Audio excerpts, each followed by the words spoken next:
What's going on, sci-fi fans? My name is Ben and welcome back to another episode of our T70 X-Wing here on Sci-Fi Wednesdays. Today we're going to go ahead and push forward here and I'm going to hopefully try to get this ship into primer. That's my end goal. But that means, of course, we have to figure out how we're going to go ahead and get everything kind of put together. Seeing as we have LEDs and wires and whatnot, that might be a little challenging, but I think we should be able to pull it off. So first off, last episode we went ahead and finished up the wings. Those are all good to go. 4 LEDs, all nicely strung up. We also have the cockpit here, which I did add 1 LED in the very front, and off camera I added a little piece of aluminum foil, and I wanted to go ahead and show you guys what that looks like right now. Of course, keep in mind, this isn't meant to be completely blinding. I kind of tried to take a more realistic approach, and I thought, well, why would you have a light shining directly into the pilot's eyes? I don't think you would do that. So instead, I just wanted to kind of have it glow, just kind of give it a certain vibe. So what I've done is I've taken 1 small SMD, went ahead and I wired it up so that it would shine basically directly up into that coping. And then I wrapped around the aluminum foil to kind of help reflect it back towards the feet of the pilot. And I don't know if you could really tell, it is super dim, guys. It's not really, like I said, supposed to be in your face, super bright light. It's just supposed to kind of glow slightly and give the impression of there's something going on in the cockpit. Now in low light, however, that's when I think it really kind of shines. And it's more designed, I think, for low light situations. You know what? You're not really going to see it in a bright daylight, but in the dark or in low light, you're definitely going to see it. And that little strip of aluminum foil really does help to make it a little bit brighter because before it was pretty dim. But this is as we have it right now. I think it's kind of cool. It doesn't really serve much purpose, but you know what? I was kind of thinking if it worked, great. If it didn't, oh well, at least I get the practice of stringing LEDs and wiring things up, so no big deal. I like it. I think it's kind of fun.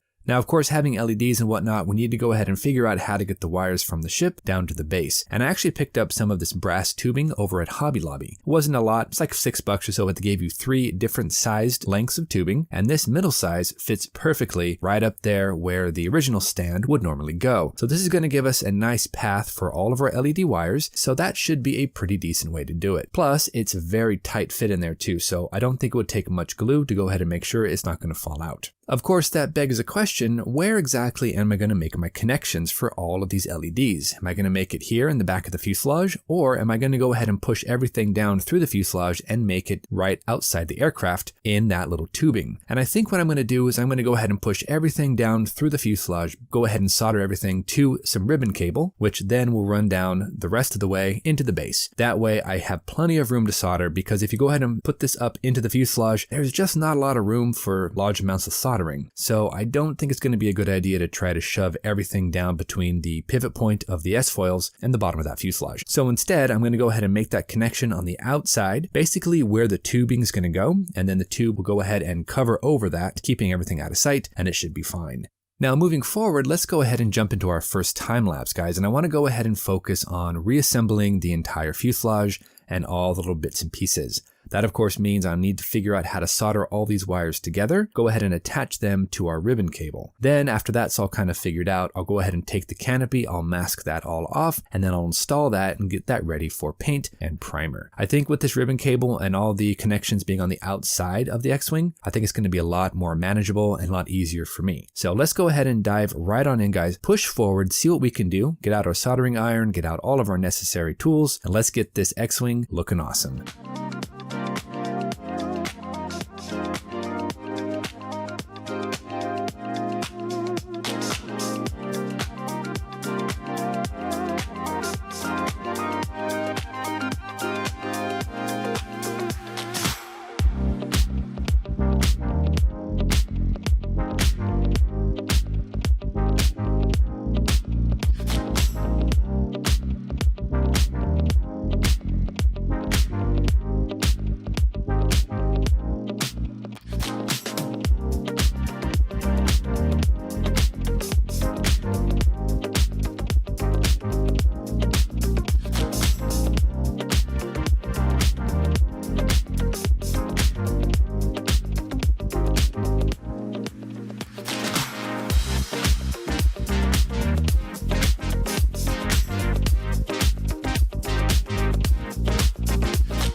All right, everybody, we are back and we have everything more or less in the correct order. We've got all the fuselage basically put back together. We've got the canopy masked and we've got that installed. We also have our little brass tubing secured up inside the fuselage and we've made all our connections. I did a quick test off camera. The LEDs still come on, so we are looking good. So I thought we'd go ahead and move forward and try to get the rest of the parts and pieces there assembled and attached onto the X-Wing. Because the next thing I really have to do is I need to come back in and eventually prime the entire aircraft. And I think I should have all the parts and pieces together so that everything receives a nice uniform coating of primer. For example, we have to build our little droid. We'll have to paint that eventually too, but I'll figure that out a little bit later. And we also have to go ahead and assemble the guns on the wings. Those have to be put together, and that actually takes up a couple of different parts and pieces. So I'm just going to go ahead and move through all these little individual pieces, clean them up as best as I can, and then go ahead and install them onto the X-Wing. We're pretty much moving right along, guys. I think if this goes according to plan, we should have everything nicely assembled and primed by the end of the episode. Now, the blasters that hook onto the ends of the wings, those are actually made up of 3 different parts. There's the kind of center tube, then there is a collar that fits around the base of it, and then there's a little emitter that sticks out of the very front of it. Now, the base itself is fine. I don't see any issue with that. We have that collar that slips right over there. Make sure to go ahead and get that the right orientation though, because it can be actually flipped around and then it won't really snug up or fit. These are nicely keyed though, so that should help you get everything more or less aligned. Once that's in place, we can go ahead and attach the very front emitter, and that is another little tricky part because it has 2 ends, one of which is almost like a bullet point shape. The other end is just basically an installation peg, and I can just take my jeweler file, round it out, just clean it up a little bit, and that should give us a really nice appearance. So with that, we're just going to go ahead and tuck that right in there, and we need to make 4 of these. And once we've made enough, we can then go ahead and assemble those onto the wings themselves.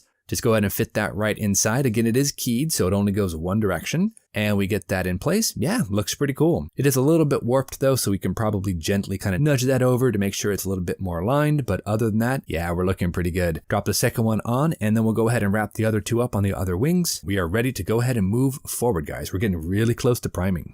Now, one thing I did want to go ahead and do as well is that when I go ahead and overcoat everything with primer, I need to make sure I don't overcoat the LEDs in the engines. So I've actually taken a 3.5mm punch and I punched out 4 discs of tape that I can just push right in there, and that should cover all those openings. That should be perfect. That way we won't end up overcoating all the LEDs or affect the brightness. Now we also have to go ahead and contend with a couple of panel lines. Now the nice thing about Bandai kits is more than likely all of their seams are going to meet up right there at panel lines. So those lines are actually supposed to be there. But the issue I'm having is there's a couple that are a little bit too wide, and I can't really seem to get those to come closer together. So I think what we're going to do is we're going to take some Mr. Surfacer 500. I'm going to go ahead and just fill in each of those little panel lines. Then I can just go ahead and wipe it all down with some nail polish remover, and then we should have hopefully that seam far less prominent. And then we're going to go ahead and go into primer. Then of course, after we apply the primer, if we notice any sort of areas that are still a little bit too prominent, I can come back, add in a bit more Mr. Surfacer 500, we are good to go.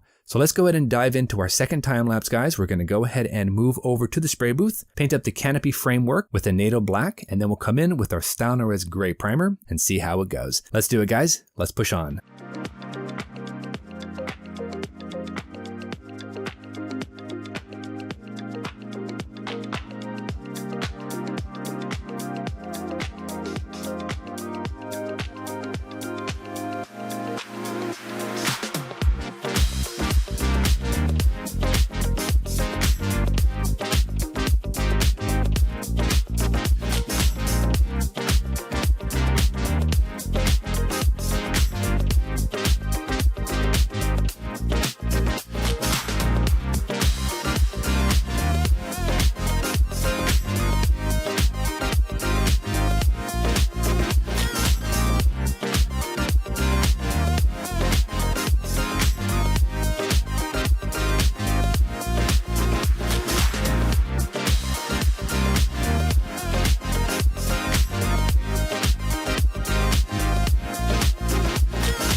All right, everybody, we are back. And as you can see, our T70 X-Wing is looking pretty cool. We have the whole thing nicely overcoated with Stynylrez gray primer. You have to go ahead and move forward with some additional detail painting and of course the main colors. But so far, I think this is looking pretty nice. Now, in terms of our other colors, we do have quite a bit of detail work we need to go ahead and do. For example, the engine cones have to be a certain color. Then there's some green, there's a cream or off-white color, as well as all the little details here and there with some gray and some silver. So there's a lot of other little detail work we have to go ahead and do. Luckily though, Bandai gives us a very nice color call out here in their instruction manual, so that should help us figure out what parts need to be what colors. And of course, I've noticed that there is actually a lot of detail painting on each of the S-foils, red accents around each of the engine nozzles, and there's some metallic parts right in the center and the back of the fuselage. Also, these little tiny little details here on the ends of the S-foils, those also all have to be painted that same kind of metallic color. So there's a lot of paint work that we need to go ahead and do. Even the tips of the blasters have to be the same color as the engine cone and of course the back plate here on the fuselage. So again, lots of detail painting we're going to have to go ahead and push forward. We also of course have to paint our droid, and that should be fairly simple. It's going to be a white color with orange kind of highlights and accents. I don't really know how that's going to go over, but we're going to give it our best. And then of course we have to figure out the frames for the canopy. That looks to be some sort of a silver color. So we should be able just to mask that off. I don't think it'll be too much trouble. And then of course we have to figure out where the demarcation line will be between the green and the white. And I've actually taken quite a few shots of the kit before I went ahead and overcoated everything with primer, so I have a good idea of what colors go where. But of course that will be on our next episode, where I'm going to try and hopefully figure out the different colors we're going to need for the green and for that white kind of off-white color. I don't really know what color to use. I might need to go ahead and mix up a little bit of maybe some yellow, some green, and some tan to go ahead and get that correct green color. But then again, I'm just going to look through my paint stash and see what I have. I might find something that works just fine. And you know, being a sci-fi kit, you don't have to be as accurate as you would say with, you know, a World War II fighter or something like that. So there's a bit of leeway. So until our next episode, guys, thank you so much for joining us here on Sci-Fi Wednesdays. You guys know the drill. Go out there, get yourself some bench time, have some fun, build something cool, and we'll see you back here soon, guys. Take care.